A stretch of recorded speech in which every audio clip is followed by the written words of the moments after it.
One wrong move, and it's over in under 2 minutes. That's all the time an emperor penguin egg has if it slips off its father's feet and touches the Antarctic ice. He has 64 days to make sure that never happens. No food. No shelter. No way off the ice until it's done. He didn't ask for this. Weeks earlier, out on the frozen sea, his mate rolled a single egg onto his feet, tucked it into a warm fold of skin called a brood pouch, and walked away. Toward open water. Toward food. Toward a survival she isn't sharing with him yet. No goodbye a human would recognize. No last look back. Just distance, growing wider, until she's a shrinking shape on the ice, then nothing at all. What's left to him is one egg, whatever fat he managed to store, and about 2 months of winter closing in around him. The math doesn't care, he's scared. Over the incubation, an adult male burns through nearly 45% of his body weight, fat first, then muscle, in the final stretch. There's no hunting inland. No shelter, except for thousands of other fathers doing the exact same thing, in the exact same place, at the exact same time. That's where the huddle comes in. And it's the part everyone thinks they already understand. Picture it, a wall of bodies pressed shoulder to shoulder, feathers rimed white with frost, shifting like one slow, breathing animal across the ice, absorbing wind chill that can drop past -60 degrees Celsius. No sun for weeks. Just wind screaming across the ice, and thousands of low grunts answering it back. Steam rises off the huddle in thin curling wisps. Heat these birds can't afford to lose, leaking out anyway. Filmed from above, it looks choreographed. Almost gentle. It looks like solidarity. It isn't. It's arithmetic. Every bird on the windward edge loses heat faster than the ones packed into the middle, so the edge moves. Not concern for the group.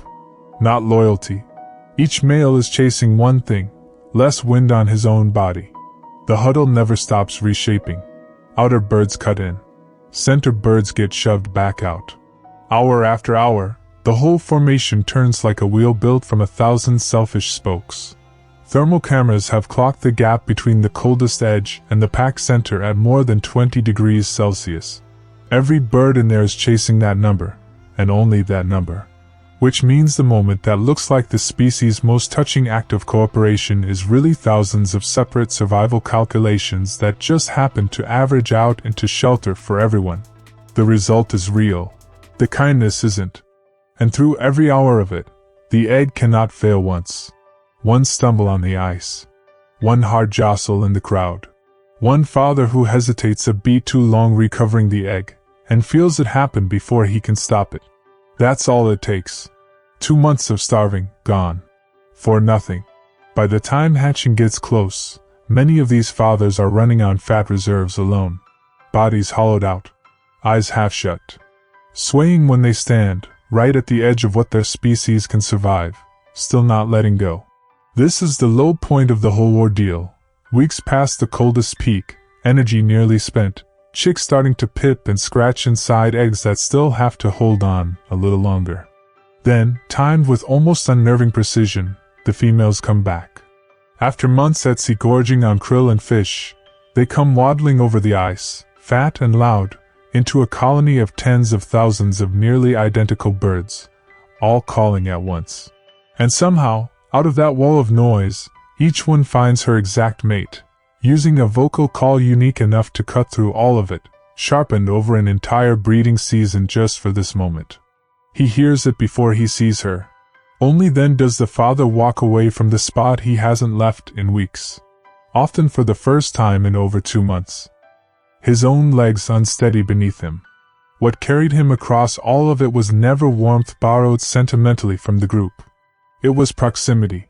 It was wind physics. It was one single egg he refused to let touch the ice, no exceptions, for 60-some days straight. The huddle will form again next winter. Same shape. Same appearance of unity. Same quiet calculation underneath it. What looks like the most touching act of togetherness in nature is really its most precise negotiation with cold, and that truth doesn't soften the image. It sharpens it. It changes nothing about what it took each of those fathers to still be standing there when she finally came home.